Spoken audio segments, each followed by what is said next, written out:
प्रभु यीशु मसीह के नाम में आपको अनुग्रह और शांति मिले। हमारे जीवन में, हमारे मन में सृष्टिकर्ता ने हर एक व्यक्ति को एक विवेक दिया है और ये बहुत असंभव बात है कि एक व्यक्ति जब बुरा काम करता है तो विवेक के न्याय से बचना ये एक असंभव बात है। यानी जब भी कोई व्यक्ति कोई बुरा कार्य करता है, बुरा विचार तक करता है, मुंह से बुरा शब्द बोलता है, तो उसका विवेक उस पर न्याय घोषित करता है। विवेक बताता है तूने गलत किया, है ना। जब कोई व्यक्ति सड़क पे गिर जाता है, कोई बुजुर्ग व्यक्ति गिर जाता है और आप दौड़कर जाके उसकी मदद करते हैं, तो आपका विवेक आपको मन ही मन में शाबाशी देता है, तूने अच्छा किया, है ना। और ये विवेक सृष्टिकर्ता ने हमारे मन में दिया है ना। ये कोई बायोलॉजिकल ऑर्गन नहीं है जैसे लिवर है, हार्ट है, किडनी है, लेकिन ये एक परमेश्वर के द्वारा एक आत्मिक वरदान हर मनुष्य को दिया है, उसकी सेफ्टी के लिए और उसकी बढ़ोतरी के लिए। देखिए, एक घटना बताई जाती है। अल्काट्रास आइलैंड में एक बहुत मशहूर जेल है जिसको अल्काट्रास आइलैंड प्रिजन कहते हैं। और एक बार एक नया ग्रुप कैदियों का उस प्रिजन में भर्ती हुआ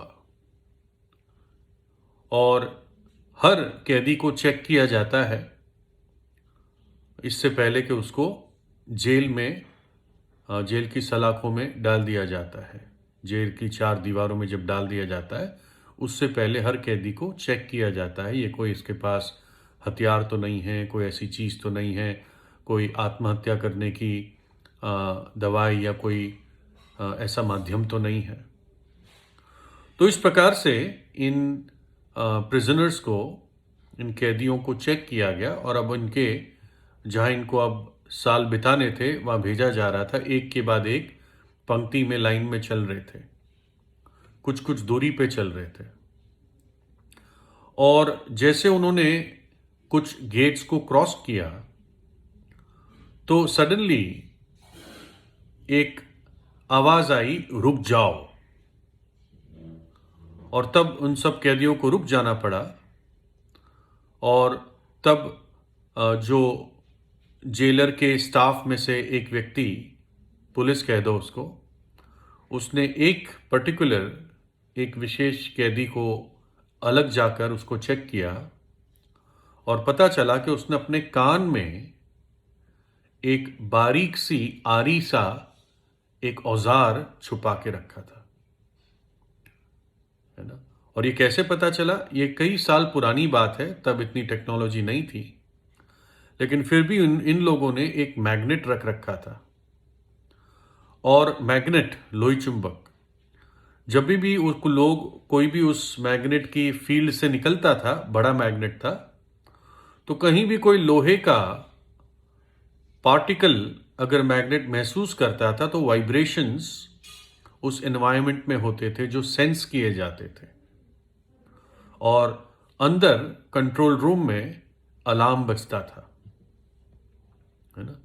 जैसे आजकल बहुत आसानी से एयरपोर्ट्स पे एक्सरे मशीन्स होती है ना, वो अंदर से देख लेती है। या जो सिक्योरिटी के लोग चेक करते हैं, उनके हाथ में एक डिवाइस होता है ना। तो इस प्रकार से उन दिनों ये मैग्नेट से पता करते थे, है?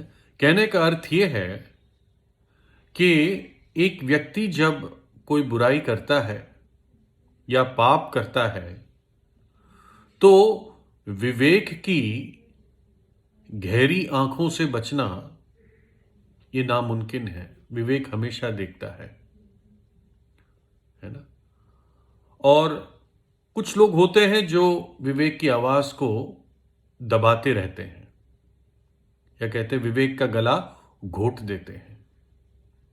वो अपनी बुराई में, पाप में इतने लौलीन हो जाते हैं, है ना, दलदल की तरह उस पाप में वो डूब जाते हैं।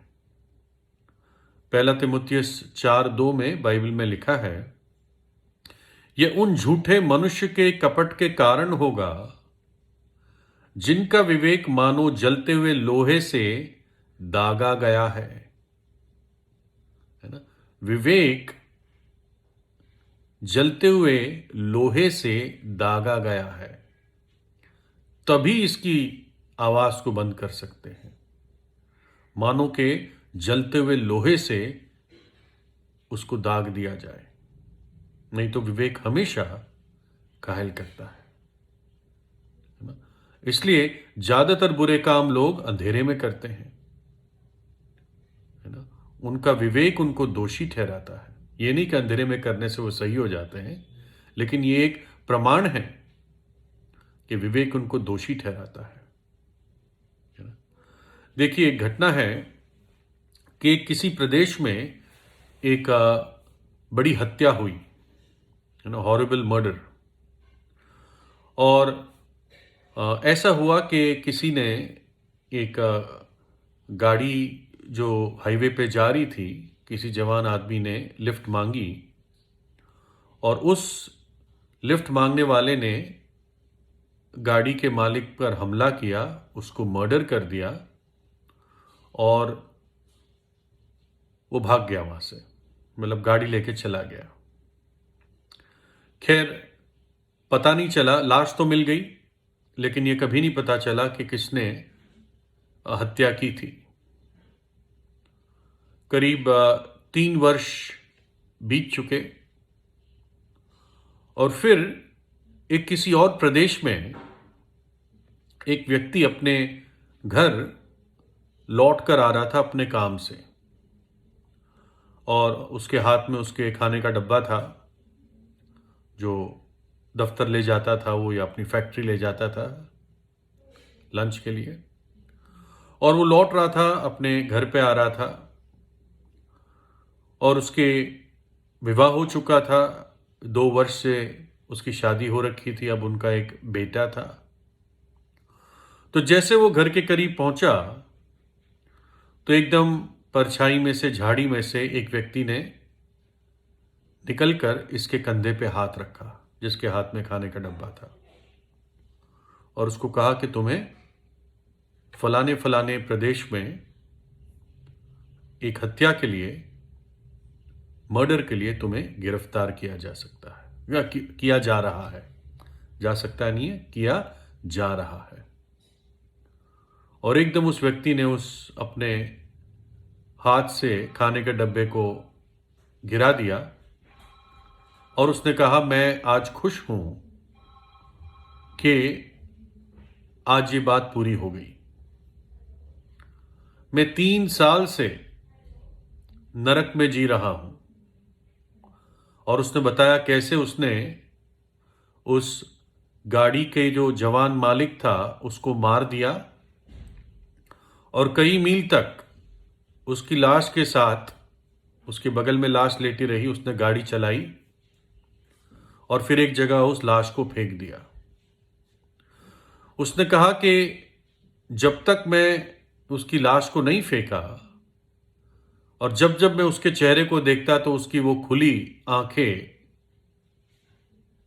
लाश की खुली आंखें मुझे देख रही थी, और कह रहा था कि 3 वर्ष तक जब भी मैं सोता रहा, वो आंखें मुझे देखती रही। लेकिन आज मैं शांति पा रहा हूं कि ये बात अब खत्म हो गई। मुझे अब सजा मिलेगी, जो मैंने किया उसकी मुझे सजा मिलेगी, इस बात से मैं संतुष्ट हूं।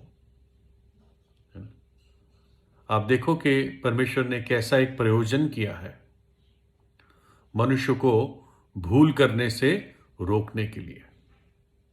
और ये बात भी पता चलती कि पाप छिपता नहीं है। गिनती की पुस्तक में लिखा है कि तू ध्यान रखना कि तेरा पाप तुझे ढूंढ निकालेगा। परमेश्वर का धन्यवाद हो कि स्वर्ग में कोई भी बुरे विवेक के साथ नहीं पाया जाएगा। इसका मतलब क्या कोई ऐसा है जिसका विवेक पूरी तौर से शुद्ध है जन्म से? एक तो है जरूर, प्रभु यीशु मसीह, क्योंकि वो कुंवारी के जरिए पैदा हुआ, ना उसने पाप किया, ना वो पाप को जानता था, ना उसके अंदर पाप था। वो एक ही व्यक्ति है जो पृथ्वी पर चला जिसका जीवन भर मृत्यु तक एक शुद्ध विवेक था। लेकिन हमने कहीं ना कहीं गलती, पाप, अपराध, घिनौना काम ये किया है, और इसलिए हमारा विवेक हमें दोषी ठहराता है। लेकिन परमेश्वर एक ऐसे हरेक पश्चातापी मन को क्षमा करता है। ना केवल क्षमा करता है, उसके अधर्म को भी दूर करता है, उसको शुद्ध करता है। देखिए, मैं कुछ हिस्सा इब्रानियों 10:22 से पढ़ रहा हूं। लिखा है, तो आओ हम सच्चे मन और पूरे विश्वास के साथ और विवेक का दोष दूर करने के लिए हृदय पर छिड़काव लेकर, और फिर आखिर में लिखा है, परमेश्वर के समीप जाए।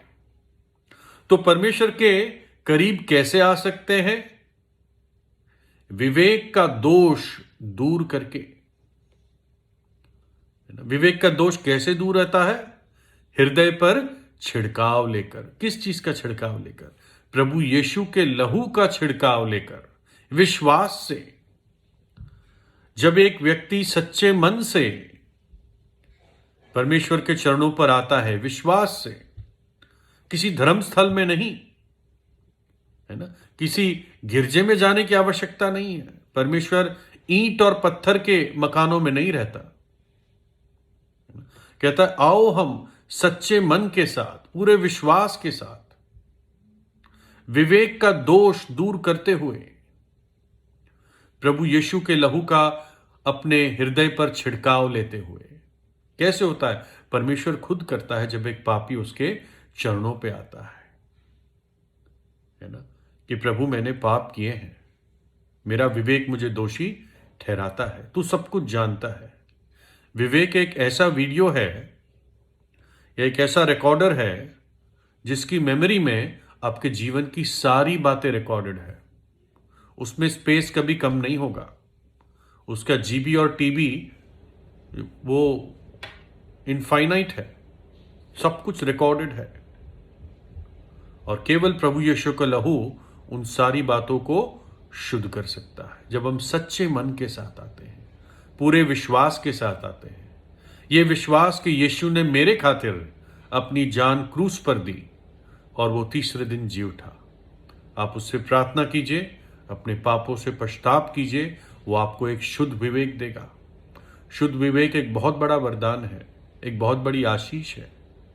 लोग बुरे विवेक के साथ एक बहुत डिप्रेस्ड जीवन बिताते हैं, खुदकुशी कर देते हैं, लेकिन परमेश्वर हमें एक अच्छा विवेक देता है, एक अच्छे जीवन के लिए, एक बहुतायत के जीवन के लिए। प्रभु यीशु आपको आशीष दे।